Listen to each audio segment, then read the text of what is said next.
Hello? You sure? Well, I'll tell you what, if I die, it's all your fault. Let's go.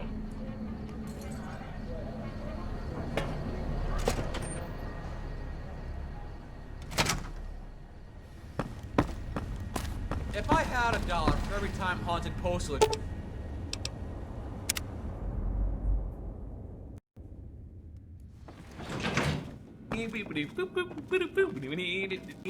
I just spit on my arms. Oh, it's you. You need something repaired or something? Anything's better than staying here. Let's go.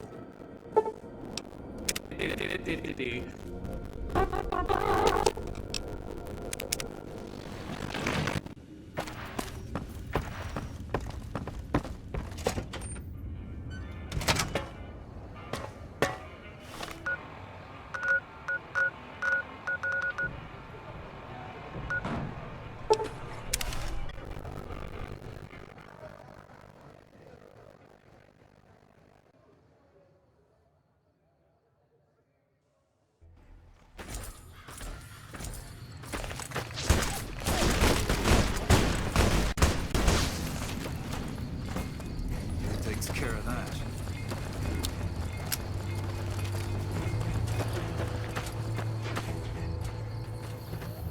Smart move for the Kings to back down.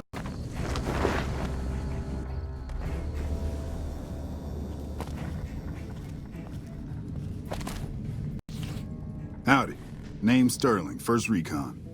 Can't say I've seen you before. I'd remember if I had. Got a good memory for faces, landmarks and such too. Comes with practice, that's all, and a lot of scouting from place to place. I call her the Long Carabine. Didn't always have the scope. I added that myself. Been shooting with her so long, couldn't bring myself to toss her away. Would have felt guilty to part with the old girl. The other snipers used bolt action, but Gorbets reckoned it didn't matter none if I was different, as long as I could hit my targets. Used to be a ranger, one of the first they sent out east back before we took the dam. Observation and reconnaissance. We took the lay of the land, checked out the locals, and kept ourselves inconspicuous. A couple friends of mine were the first to scout the dam. That was back in '73, if I recall. A lot of those rangers are dead now. Vegas always chewed men up. It's just a little more literal nowadays. Well, that wasn't really a matter of choice. Got myself caught by legionaries up near Malpay. They had themselves some fun with me. Mangled my hands and feet pretty good. Wasn't much good with the pistol after that. Gonna be trekking across the waste on any more long scouts either. Caesar's boys figured I wasn't going anywhere after what they'd done to me. So they didn't bother tying me up. Crawled out there on my elbows and knees. Must have looked a sight. Then I rolled down an embankment into the Colorado. Guess I had them drown rather than give Caesar's boys the satisfaction of killing me. But a couple of rangers happened to be watching from across the river. They jumped on in and pulled me out of there. Lucky break, they said.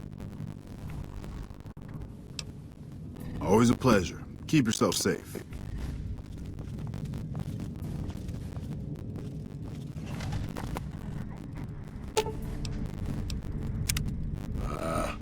Over-elaborate mob schemes to take over Vegas. Reminds me of the days before the war.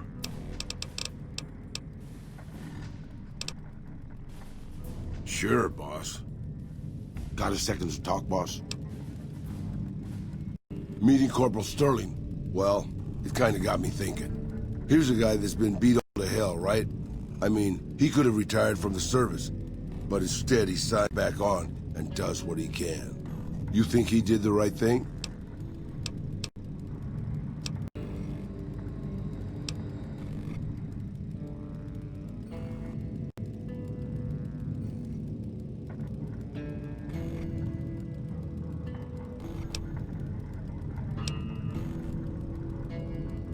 You think so, boss? Because I remember a time when a lot of people stuck to their duty no matter what. It ended with nuclear bombs falling on my hometown. After the fire, I knew my sister and I couldn't stay at Hidalgo Ranch anymore. The refugees still wanted me dead. They even put a bounty on me. I remember how scared Rafaela was. I told her if she came with me, we'd see the vaqueros. She used to love the rodeo, especially the trick ride. We figured maybe we could find help in Mexico City. We were young. We didn't know what had happened, really. We didn't understand about the bombs. I don't think it was as hard hit as DC or Bakersfield, but it was bad enough. By the time we got there, the city was a radioactive ruin. Still, the city was full of looters, already forming into the beginnings of raider tribes. Crime was bad before the war, but now it was a nightmare. We were living like scavengers, scraping by on what little food we could find, always looking for medicine for my burns. And then, of course, the radiation started to kick in, turning me into this handsome devil you see before you. You're a poet of understatement, boss. But there were moments it was almost worth it. I still remember finding that novelty costume shop. I was just looking around for something I could slice up to wrap my burns when I saw the vaquero hanging on a rack like it hadn't been touched. I took it, not like anybody else needed it, you know, and wore it back to our camp. Rafaela laughed for the first time since the bombs had fallen. It was. I started to build up a legend. Sometimes it headed off trouble, but most of the times it just started more. Young punks looking to prove themselves would come looking for me, but my eyes were sharp and my guns were quick. For a while, it seemed like we might even survive there, until Rafaela. She went out to find some food one day. I was sick, so I stayed at our camp. I guess it must have been the beginning of radiation poisoning. Anyway, it was supposed to be safe, but some raiders happened to pass through where she was scavenging. I won't speak of what they did to her. When I found her body, the only way to recognize her was this funny little scar on her knee from when she was a little girl. Terror doesn't begin to cover it, boss. I let my whole family down. First the ranch, now Rafaela. I was the last Tejada. I guess maybe I went a little crazy then. I took my guns and went back to that market. I didn't have many bullets, but I had enough. After the raiders were dead, I salvaged what I could from the store. I was tired. I just wanted to be alone forever. I left Mexico City behind. I made my way out to the Gulf Coast. Eventually I found an old Petro Chico refinery nobody had claimed. I stayed there for a little while, and I thought a lot about my life. I thought about the guns I'd lived by, and what they'd gotten me. I decided my guns hadn't gotten me anything, and it was time to give it up. I took off the old vaquero outfit, put on a Petro Chico jumpsuit, named Jackson Miguel. So I started using the name myself. Eventually I made it to Arizona. That's our story, boss. Smart move for the Kings to back down. Hey, what did Chief Hanlon have to say about those false reports we uncovered? Wait, what? Why would he do that? The chief should have known that the NCR is too stubborn to back down from anything, even when it's for the best. While I'm glad it wasn't an enemy who was spreading lies and killing morale, I'm disappointed that a legend like the chief felt he had to do it. They didn't know who they were messing with.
vibrators too.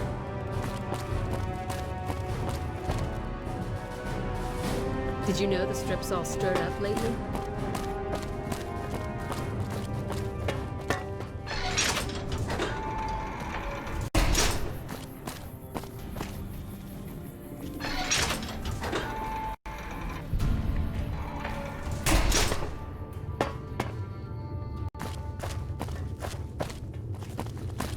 I have many important things to do, like cuddle my shoebill pillow. I love my shoebill pillow.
I'm amazed that an outsider has proven so helpful.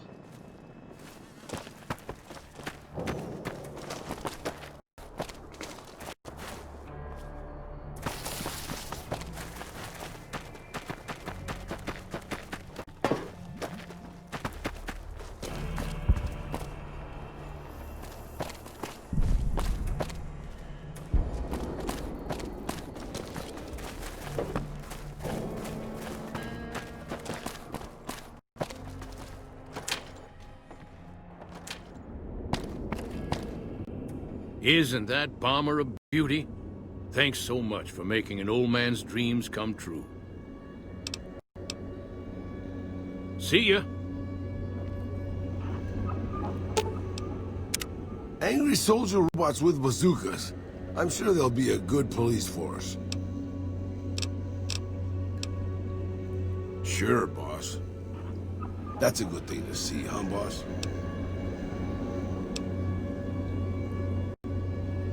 That loyal guy. He's getting up there in years, but he still finds a way to make himself useful to his people. If you ask me, that's better than withering away all alone or holding on to some faded piece of glory from your past.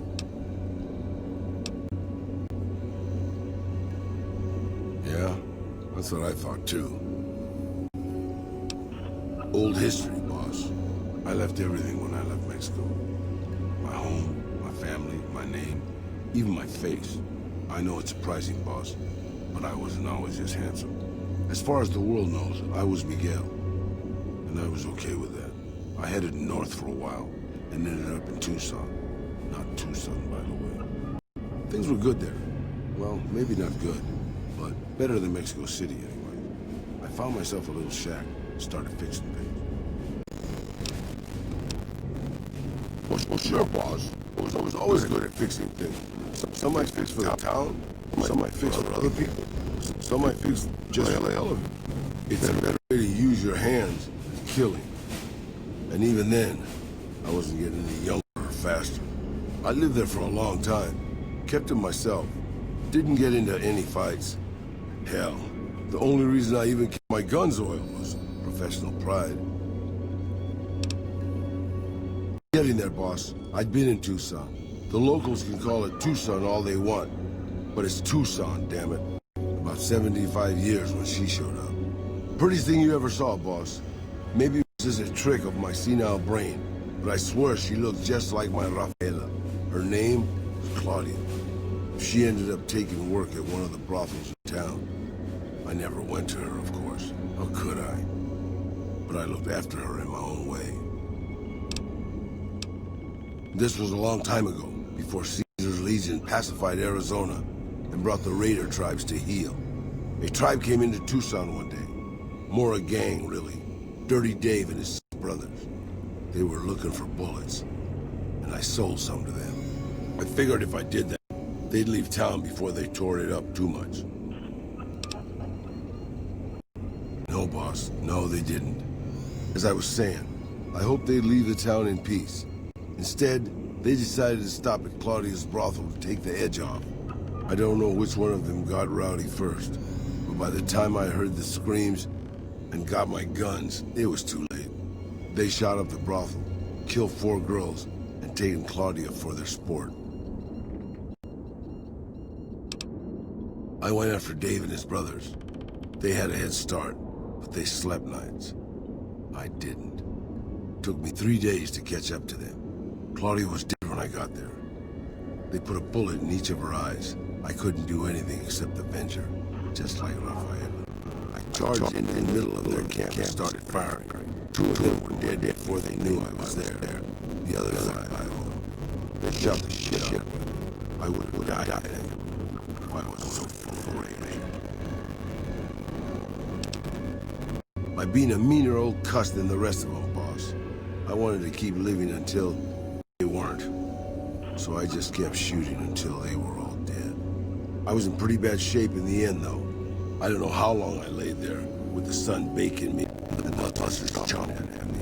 Eventually, I got the strength to start moving. Some long time after that, I managed to drag my carcass back to town. When I recovered, more or less anyways, I left Tucson and headed west. I ran into Tabitha at Black Mountain, and well, the rest you know. I swore I was done with the gunslinging life. I was too old, too slow, and too beat up to protect anyone anymore. I thought I was done forever, but after traveling with you, I realized I've always had my doubts. About whether I'm really too old to keep living the life of a gunslinger after all. And after seeing what you go through, boss, I think I am. From now on, I'll let you deal with the fighting and stick to keeping your gear working. I don't want to slow you down more than I already do. You think so? Well, you're the boss. Okay, I'll give it a try. But if I get killed, and if there's an afterlife, I'll haunt your ass.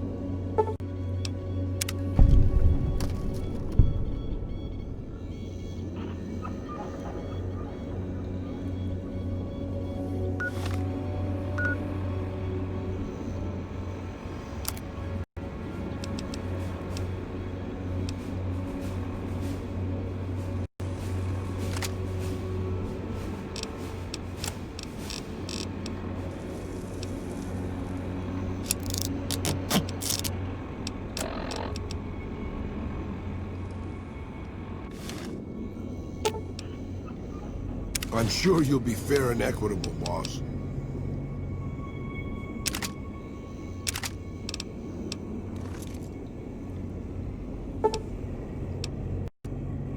I'm sure you'll be fair and equitable, boss.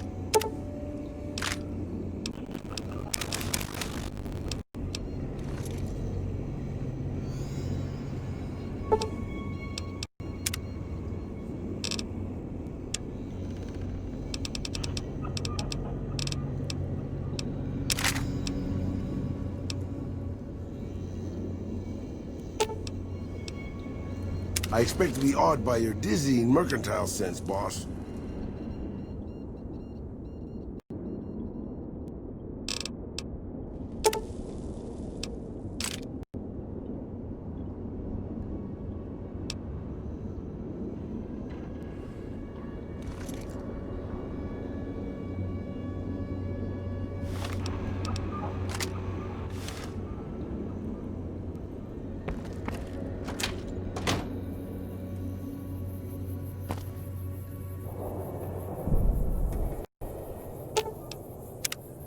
Yeah, boss.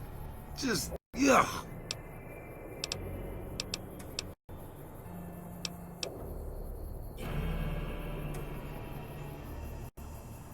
Good call.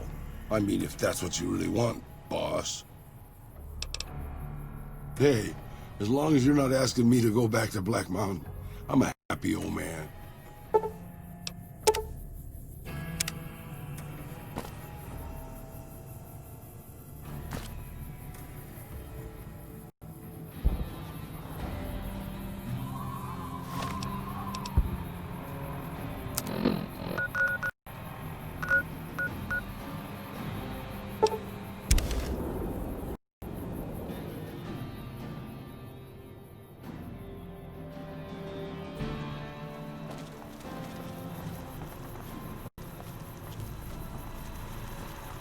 Welcome, sir or madam.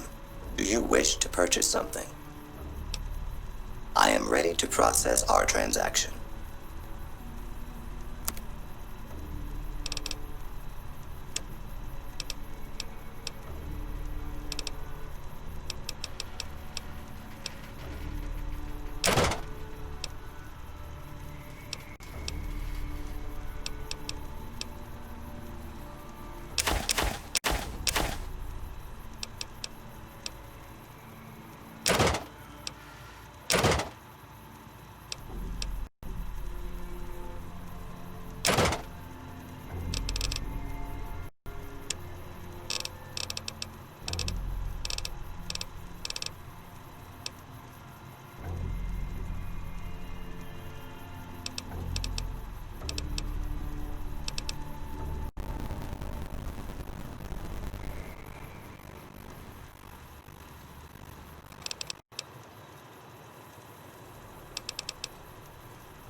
Come back and see us again soon.